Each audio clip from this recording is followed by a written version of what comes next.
Plank position bird dogs.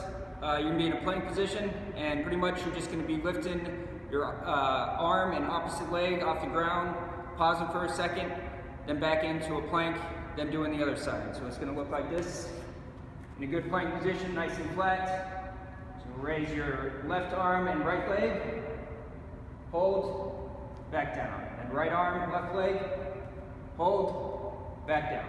So really try and stabilize your core here, keep everything tight, keep everything in line, and keep good form when you're lifting your leg and arm off the ground. You don't want to turn, you want to stay nice and square, everything tight. Opposite arm, opposite leg, back down.